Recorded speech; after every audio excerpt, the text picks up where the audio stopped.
What's going on, everybody? RJ Ochoa here from SB Nation's bloggingtheboys.com. Hope all is well wherever you are. We hope you're happy, safe, healthy, and that you're excited for the 2022 NFL Draft. Just a little bit over 2 weeks away. Today is Tuesday, April 12th, 2022. Of course, because it is Tuesday, it is 5 p.m. Central Standard Time, the proper time zone. That means we have congregated for our weekly Blogging the Boys Roundtable. Joining me tonight, we have up in the top right corner, the northeast quadrant. It is Tom Ryle. Never eat soggy waffles. The northeast side belongs to him. You can see and hear everybody here, by the way, at bloggingtheboys.com and on the Blogging the Boys podcast network. On Mondays, you can hear Aidan Davis on First and 10 with Tony Catalina and Dave Sturcho. He is there down in the southeast corner. And manning the southwest is, of course, the emperor himself, the one and only Mark Lane. He of every single fun fact in the history of the universe. Mark, what did you have for lunch today? I can't remember. I think I had leftover Pizza Hut pizza, the stuffed crust. Okay. But Living usually large. I only eat a Belvita and bar and coffee a day. Hey, you know what? Whatever keeps you going. I mean, whatever fuel you need to burn. Tom, are you excited for tonight's roundtable? It's a little bit of a twist on our normal roundtable menu. Are you excited for this particular bit of sunshine? I'm always excited to be on the roundtable. It's always a blast. That's great. Welcome, John Wick. Makes me sweaty. Hope your Tuesday has gone well. Aidan, we've been playing games, standing games throughout roundtables, handing out, roundtable winners. Mark won our inaugural one. Tony won one last week. Tonight's going to be a little bit different. Tonight, you're each going to present a bit of a thesis. I didn't totally prep you guys, as is my style, but you each are going to be tasked with one simple question. And at the end, myself, our loyal audience, our loyal live audience, obviously some people rewatch this or listen to this after the fact, we will decide which one of you made the most compelling argument. And the general premise tonight, Aidan, is what is the most optimistic way the next month could go for the Dallas Cowboys. Obviously, the next month encompasses the 2022 NFL Draft. There's free agency moves that could happen in between or around that. So, Aidan, we're going to start in ascending order from an age perspective so as to preserve Tom for the caboose of tonight's order. So, Aidan, you are up first. What is the most optimistic way that the next month could play out for the Dallas Cowboys? Am I just supposed to give my laundry list of Yeah, things I mean, that could happen? The floor is yours. You have to do what you feel is right. I mean, we're going to kind of, Mark and Tom and myself will ask some questions. We'll poke some holes. We'll kind of figure out, you can flesh out the way you feel you want to see this thing go. We have Moinka, by the way, says Stephen Jones steps down. Obviously, I don't think any of us think that that's really going to happen. By the way, Mark DJ Dog 31 notes your wall of lanyards behind you. So you are already picking up some points from the crowd. So Aidan, the floor is yours. The pressure is really on because you have to kind of set how this thing goes. So best of luck. Make it happen. All right, so let's start with probably what's going to be everybody's first task, and that's going to be Look the at NFL this, draft. Mark and Tom. He's speaking for you. All right, I'm not here to compete. I'm just letting you know. I mean, just be on your toes. But go ahead, Aidan. Well, based off the last 2 weeks, I'm going to assume that nothing really happens between now and the draft, so I'm going to start Wow, the draft. Ryan Nall disrespect, Aidan. Wow. Hey, we talked about it on First and 10. Hit on it. Good signing, guys. But I'm gonna start at the draft. I'm gonna say the best thing that could happen at the draft is Kenyon Green or Zion Johnson ends day one as a Dallas Cowboy. I want that first round lineman. I want that first round guard. I want one of those two people. And if that doesn't happen, then if we're just talking optimistic and what's the best case scenario, that's my number one that would happen out of the draft. Obviously, I mentioned last week that Kenyon Green's my number one guy. So Kenyon Green would be the best. Zion Johnson, a very close second. I want one of them. Okay, hold on. Let's pause here. Mark, do you agree that is that the beginning to your most optimistic next month for the Dallas Cowboys, landing Kenyon Green in the draft?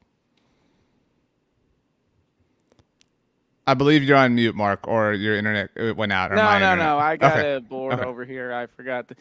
But anyway, yes, I agree. And it's not because I'm trying to forge any accord with anyone else in the SEC West. It's just a fact. Okay.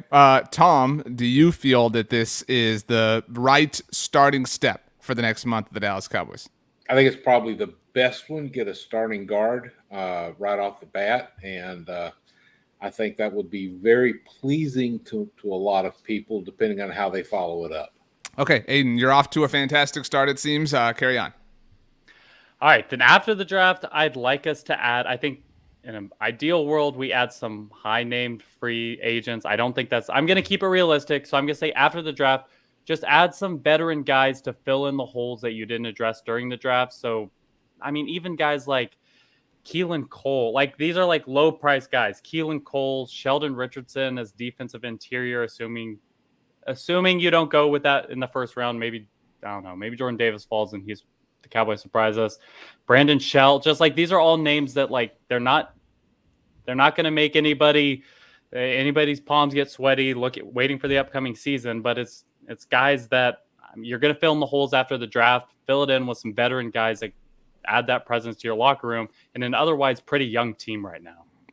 Okay. I think we all agree. I mean, I don't know what your most optimistic cases are, Mark and Tom, that Tyrann Mathieu isn't going to be a Cowboy, that no high-profile free agent that is still lurking on the market winds up being a Cowboy. Mark, that being said, do you think that anything could come from free agency for the Cowboys besides undrafted free agency? Do you think that the Cowboys are waiting potentially to find out what they miss on when it comes to the draft to potentially bring in somebody to alleviate whatever gap they may have? Yeah, I pretty much think that the Cowboys are going to treat free agency the same way that we used to in 2019 treat Walmart at 2 a.m. What you do when you need a plan B immediately. If they sense that something's not right with the roster or there's an injury or some sort of hit has been taken, then I think they go into free agency. Otherwise, I think that they would have acquired these guys already. So a dip in free agency, I don't think warrants any optimism, but I won't say that it ipso facto is then negative. Tom, a name that I have constantly kept harping on is Anthony Hitchens. Obviously, former Dallas Cowboys linebacker, was released by the Kansas City Chiefs actually right before the new league year began. That's right, Mark. Mark and I go way back in terms of literally talking about chicken nuggets with Anthony Hitchens. So a nice common thread there. But Tom, wouldn't it be just like a classic Dallas Cowboys move to never really pay interest to Bobby Wagner, to not worry about Nakobe Dean potentially falling to them, and to maybe not necessarily get the guy they want later on in the draft, and to feel like they have that in their back pocket? Anthony Hitchens, it was reported by the Dallas Morning News, has an interest in returning to the Cowboys. Isn't that like the classic, okay, come in, be the vet we need, you've gone and won your Super Bowl, be the leader for young Micah Parsons, et cetera, et cetera? Like, couldn't you see that happening? And them, you could see, I think, a Cowboys press conference where they say, we feel like we really drafted Anthony Hitchens anyway. We didn't get him in the draft, but we still got that need at linebacker, which allowed us to focus on other positions in the actual draft itself. Yeah, I picture Stephen Jones as standing there, waiting for somebody to fall through like that, so he can go like, oh, look what a brilliant bargain basement move I made and everything. And, Hitchens might not be the only one. He might be able to squeeze a couple in with, I think, $15 million in cap space they've got, because they've got plenty rolling forward to be able to sign a couple of those guys that are starting to worry a little bit about having a job this fall and still have something left over for an emergency signing if they need it during the season. So, Aidan, do you have anything else to add to your perfect month for the Cowboys? It's draft Kenyon Green and sign a cool free agent. I mean, this is your presentation. How much leeway do I have with a month? Because there's two things I think will start to happen within like a month and a half. Well, what's that? Go for it. We'll give you 50 days. How about that? I want to hear Dak Prescott's fully healthy, and there is I don't want this to drag into is his shoulder okay? Like the question marks that we got last year. I don't want that. I want it to come out very, very early that Dak Prescott's fully healthy. He's been working at the wide receivers at his own house. He's been throwing them routes. He's been practicing all offseason because his shoulder, his entire body is 100%. And then number two, I don't want to hear any reports that given this last offseason, Mike McCarthy's lost the locker room, lost favor with his players. And it can manifest itself in a lot of ways, whether that be quotes, fines, suspension, fights, or just beat writer reports. I want to hear that, at least I don't want to hear that any of that's been happening and that this last offseason hasn't affected the way that Mike McCarthy is leading the team. So, and you just want peace, love, and harmony, basically all the way around. Yeah, as my last two things, I just want everything to be okay. Nice. Well said. Okay, Mark, as we are going in ascending order from an age perspective, you are the Jan Brady of our contestants in that regard. So what would you like to amend? It's always Tom. That's right. What would you like to amend? How would you like to, define the perfect next month and a half for the Cowboys? We all kind of agreed that Kenyon Green or Zion Johnson is the great kind of starting point there, but what would you like to add or adjust? It's a funny thing because I thought there was going to be more time spent on the draft itself. So that's where I made some of my notes. I think that if Dallas landed either Georgia's Lewis Sign or Illinois' Kerry Joseph or Baylon's Jalen Petre as a safety, then you could have someone that for sure is going to replace Donovan Wilson, at least in terms of potential. Also, if you could just find an edge rusher just to throw in there, somebody that can grow like Cameron Thomas, then you've kind of solved the issues for the future. So I would throw that in there as part of my optimism. I also think that if you have reports of everything being right with Dak Prescott, all four shoulders are fine. He has 2 extra shoulders, and those are fine too. And his calves are fine, giddy up, and all of that. And he's just 100%, and he's fine. And he's spent the whole offseason in bubble wrap, and he's done bubble wrap therapy, and he's good to go. I think that would engender some confidence for Cowboys fans, so they don't have to worry about their franchise quarterback, who they've had to worry about for the past 2 off seasons. I think if you also heard of the development of any rookies, so let's say they take Kenyon Green, for example, and everyone on I-45 on the way down to Bryan College Station is happy and everything's great. But during rookie minicamp, he rolls his ankle or something. Mark, so then he's missing off season. I'm sorry, I'm getting into the negative here. I think that if your rookie class has a great showing throughout off-season workouts, that will start to turn the page on all of the dysfunction that has happened to this point. I agree with that. There is a very, very, very necessary infusion of, I wouldn't even call it optimism. I would just call it hype, right? Like what has there been for the fantastic team at the mothership to make a hype tape about or a hype video? Like nothing. You know what I mean? There's no material for them to work with to create this montage of things that have happened this offseason. Tom, both Aidan and Mark have noted that, hearing positive reports about Dak Prescott would be great and encouraging. It would be annoying, don't get me wrong, but I would love to hear some sort of verbiage, even from Dak himself, along the lines of, this is my first true offseason with normal work since 2019, because 2020 obviously immediately impacted by the pandemic, and then 2021 carried on with the pandemic, but dealing with his own recovery. Obviously, he's recovering from shoulder surgery and all the ailments of this past season, but it would be nice to hear that. It would be very chalk, Tom, but it would still be nice nonetheless. Oh, it would be great to hear that. And I wouldn't mind also hearing that Zeke is back to 100% after his problem he had.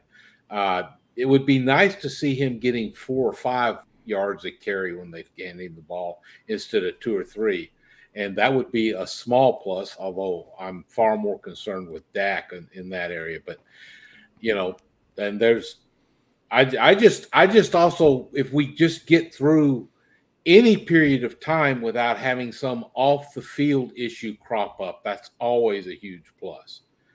That's well said. I also, Aidan, to your point about Mike McCarthy, I don't need to hear any Cowboys people, front office figures, players, coaches. I don't need to hear anybody on a podcast. Nobody go do any show. Everybody just stay home. Be cool. We don't need any kind of public appearance or anything. We're supposed to get the major business announcement tomorrow, by the way.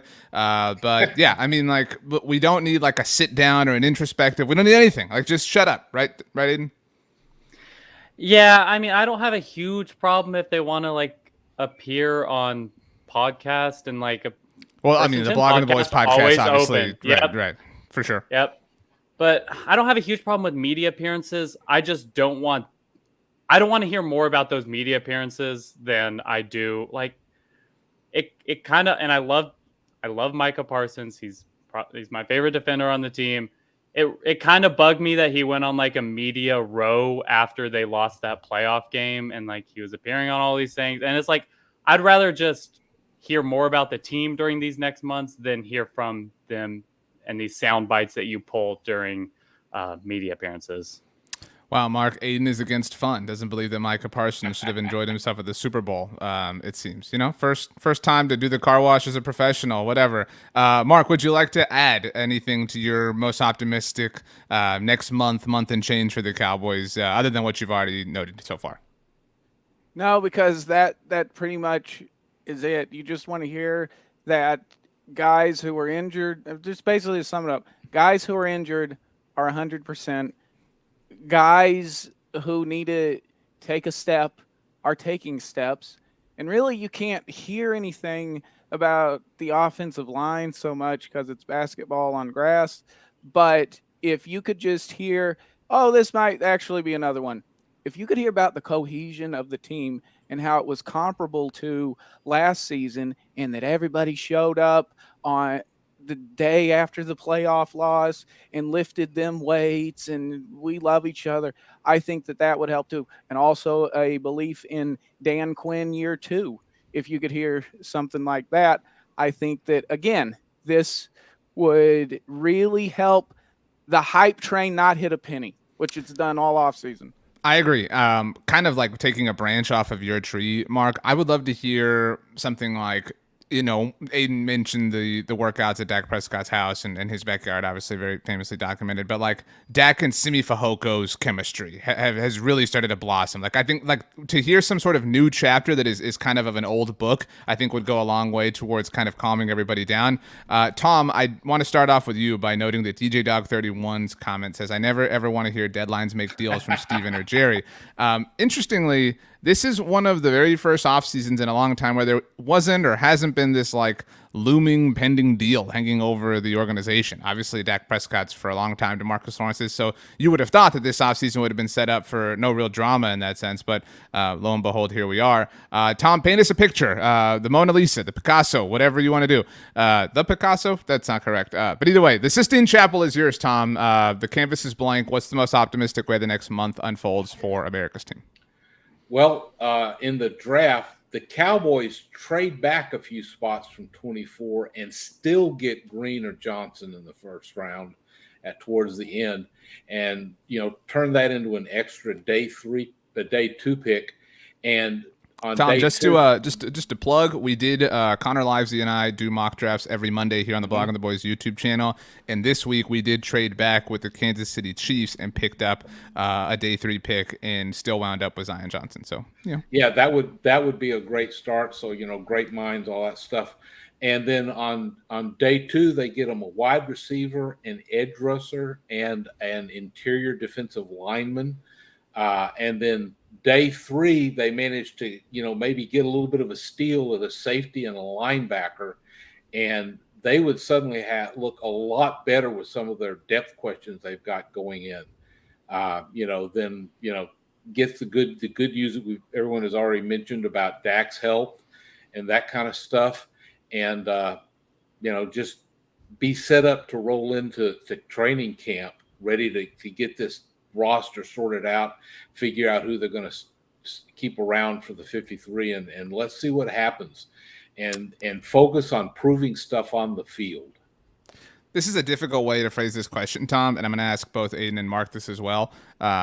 Difficult, but I'm going to ask it nonetheless. What's the floor for where you want to see them draft a wide receiver? We'll call it a round. Like what's the lowest point that you feel like they can wait to draft a receiver? Again, that's a hard way to put it because anybody can come in and have an immediate impact regardless of where they're drafted. That's the magic of the whole process. But like generally speaking, what's the floor? Because you said on day 2, so are you saying it has to be at least a 3rd round pick for you to feel comfortable?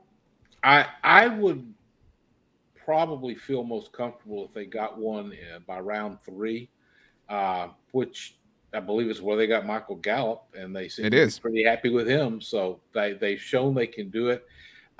There seems to be wide receiver quality for quite a ways this draft. So yeah, I would like, if they have one by day 3, I'm pretty happy. And if they don't pull a trade back, if they get an edge rusher and a wide receiver on day 2, I'm going to feel pretty good about the draft. There may be somebody else that falls in that they pick up that just is too high a value, but I'd just like to go with, what are those value positions? And, the guard is a special issue this year, because I don't think any of us are really thrilled about relying on Connor McGovern to be the starter. But after that, get you a couple of the high value positions like edge rusher and wide receiver, and then I think you're set up. So, Mark, Tom says the 3rd round. John Wick makes me sweaty also says the 3rd round, but DJ Dog 31 says round 2, those wide receivers will go quick. Once the run starts, we've seen that happen with multiple positions. It tends to go quickly. So is round 2 your floor, Mark, or do you agree that the 3rd round is a fine period to wait until? I don't like to be the agree guy, but I don't see any way around it, because in my heart, that's what I believe. Speak from the corazon, Mark. Is the 3rd round.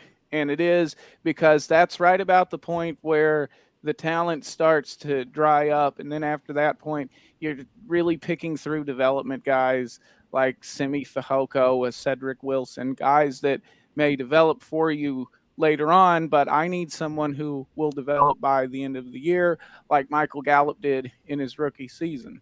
So it is, for me, the 3rd round.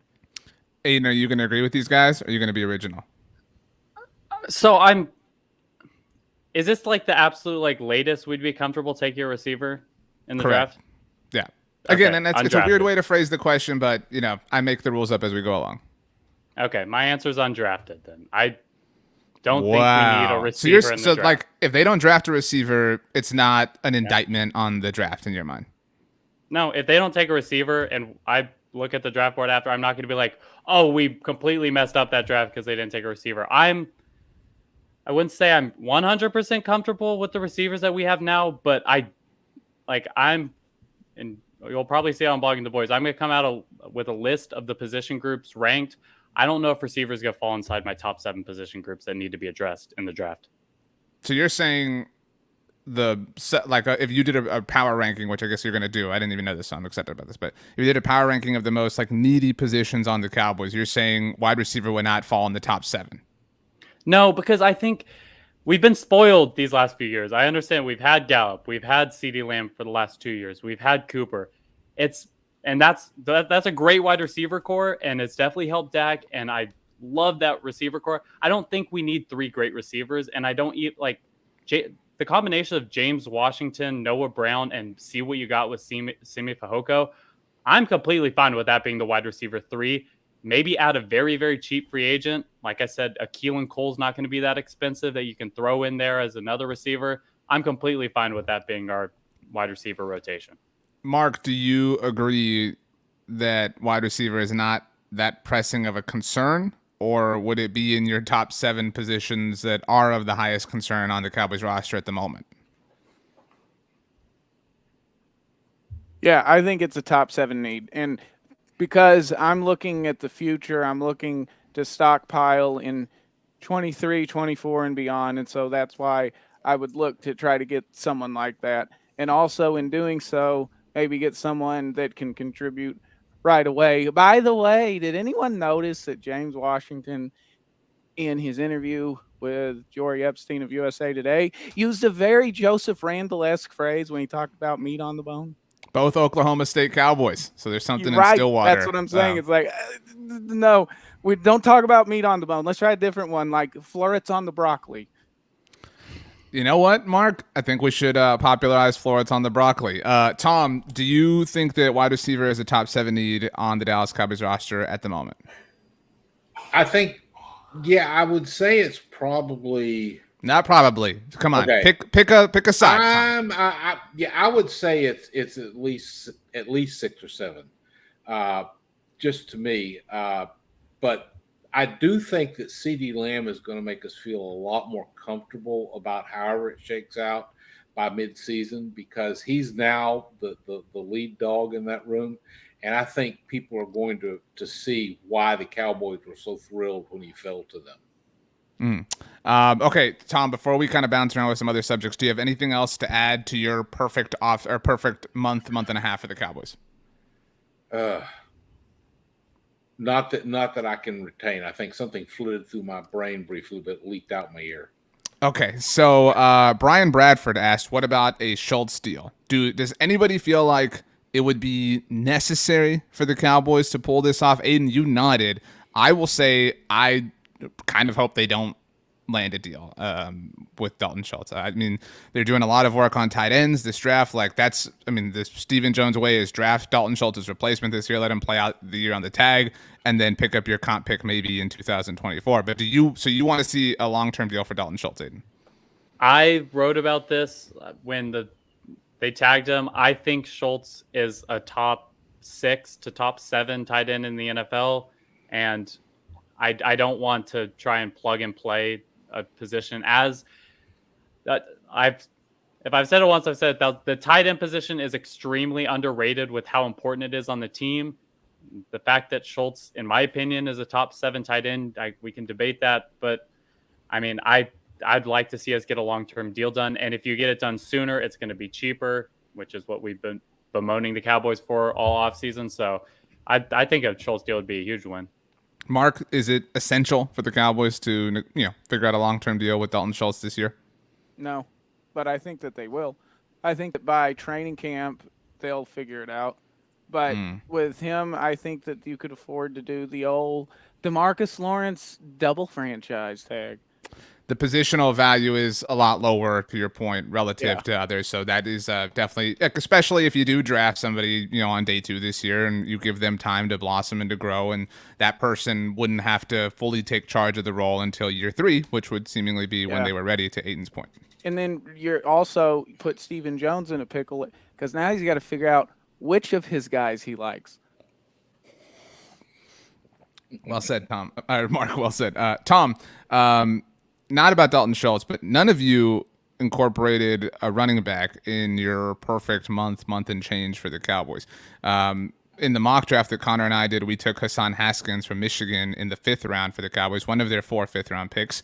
I do think that it is essential for the Cowboys. Like, I don't mean essential like do or die, but like they have to walk away from this draft with the potential would-be starting running back on the team in 2023. Tony Pollard's in a contract year. It makes sense that they would get out of the Zeke deal next year when they can, because they haven't restructured him. So that suggests that they are at the very least aware of that. I mean, is it somewhat important for them to get a future starting running back in this draft, Tom, or even undrafted free agency? I mean, because that I don't think that they want that. We don't want that to be a top need for them next year, next offseason, because then they will overcompensate for the fact that it is a need, and that we'll end up back in the cycle where we don't want to be. Yeah, I'm not worried about running back right now. I'm intrigued to see what they've got in players like Rico Dowdle and Jaquan Hardy. I would like to see whether those guys can maybe develop as a possible future thing. And I just would love to see the team get away from relying so heavily on having the stud running back. I want this to be a more modern NFL offense where the running back is a cog, but it's not your feature. And so I would kind of hope that maybe this is a chance for the Cowboys to evolve away from that. And, Ezekiel Elliott may still have 2 or 3 good years in him anyway, so I don't think they need to worry about replacing him. And they're to the point where I think they can ride out his contract for a couple more years if they have to. It's a thing where they've got options. Mark, on the subject of running backs, did you see that Shewo Olonilua changed his jersey number to number 33? Yeah, that's a 90-man roster addition. You will also see this offseason some offensive linemen and defensive linemen take number 74, which is Bob Lilly, Mr. Cowboy's number. But this is just 90-man. when they finalize the 53-man roster at the end of preseason, I don't think anybody's going to have touchdown Tony Dorsett's number. Well, Cheeto Awuzie did. We forget that. I mean, Cheeto was rocking 33 for a minute, but yeah, I mean, I don't think they're gonna let a running back wear that number.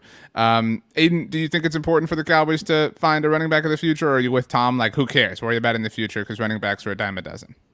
No, I'd preface it by 5th round pick to me seems you have 4 of them this year. Yeah, use one of them and see what you got. See if you can hit on a running back because.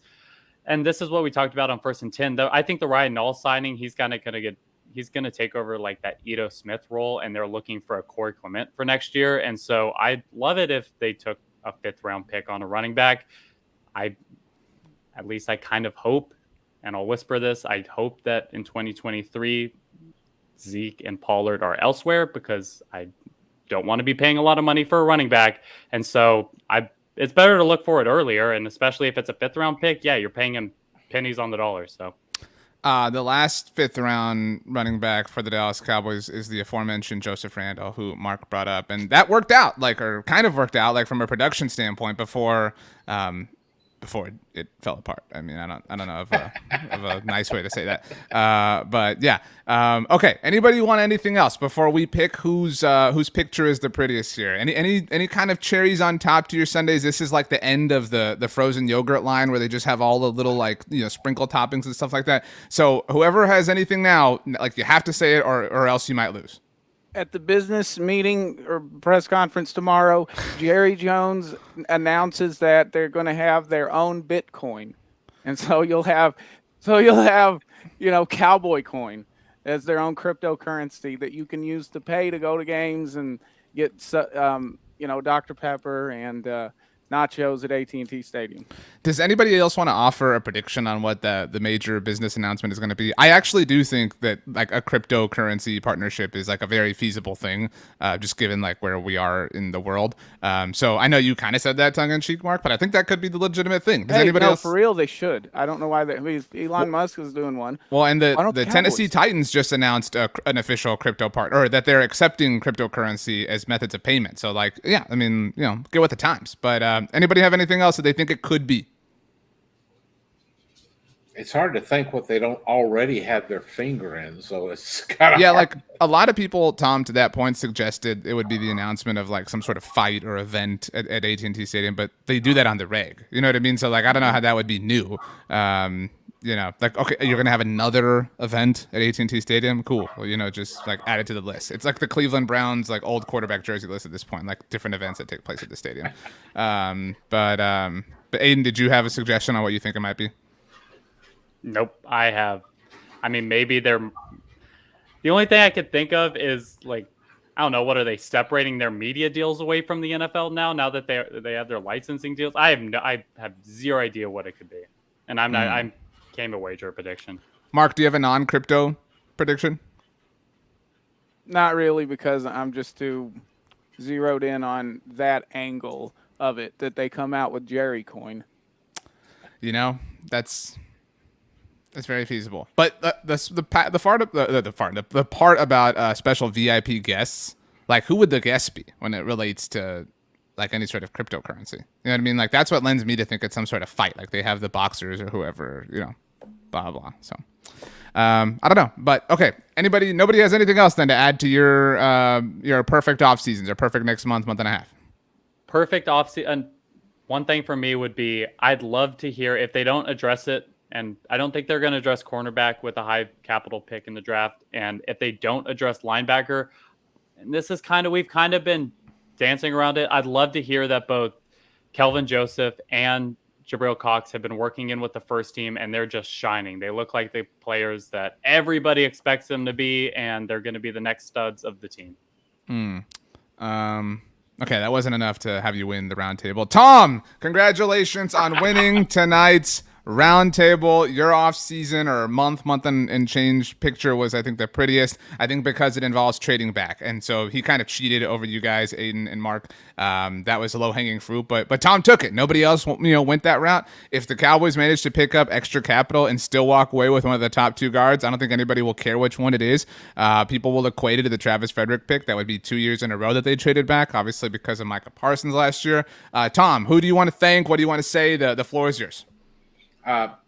I do feel like this is just like I've been around so long and haven't won one before that this must be what happened here. So I appreciate your kind heart towards me, RJ. Well, Tom, just so you know, Moinka says that Aidan won. So Moinka seems to disagree with the assertion that you are tonight's true victor. Aidan, do you feel like you are the true winner, that that you were robbed and that Tom was wrongfully crowned? Yeah, I think if all of our suggestions and all of our recommendations could happen, I think Cowboys Nation could be a winner. So I'll say that as of now, nothing's been, out of everything we've said, nothing's been disproven. So everything's going to happen and we're all winners here. Riding the fence. Well done. Aidan, a true future politician if I've ever known one. Mark, I almost gave you the win, even though it has nothing really to do with the football team, for the crypto suggestion, just because that would be so much fun, especially if it were called, it wouldn't be called Jerry Coin. It would be called like Star Coin. It'd be something to do with that. And like, there would be like a special app and things like that. Like, it would be incredible. It would be like the little cartoon in Loki, you know what I'm talking about? Like from that like spoke to him and stuff like that. Like that would be the like character or whatever associated with it. But you came very close, Mark, just so you know. Oh, good. Another 26 years. Okay, so that about does it. Does anybody have any other Cowboys things that are on their mind that they have to say, or they will not be able to sleep for the next week? Nobody. Wow. Everybody's really fighting for the roundtable post. We're not going to victory. pick on Dan. Not going to pick on Dan Snyder and the Commanders at all. I mean, that could be. I mean, Tom, you already took some low-hanging fruit. So, I mean, I don't think you need to go that route. Yeah, that's hanging about as low as this you is can get. almost like guava fruit on the jungle floor that's rotting. That's how low-hanging it is. Yeah, like it's like the fruit that's, I mean, it's been buried in the ground. Like it's like one of those trees that's warped and like now is like completely bent over. So yeah. Wow. Okay. So well, thank you everybody for joining us. Our live roundtables can always be viewed on the Blog on the Boys YouTube channel. You can obviously watch them after the fact as well. You can listen to them on the Blog on the Boys podcast network. On our podcast network, you can listen to all of these wonderful voices. On Mondays, you can hear Aidan Davis on First and 10. After that, you can hear Mark Lane on Hidden Yardage. On Thursdays, you can hear Tom on Riled Up. They are some of the very best people in the world that cover the Dallas Cowboys. So, Mark, go ahead and send us off. The last, we'll say 19 words belong to you.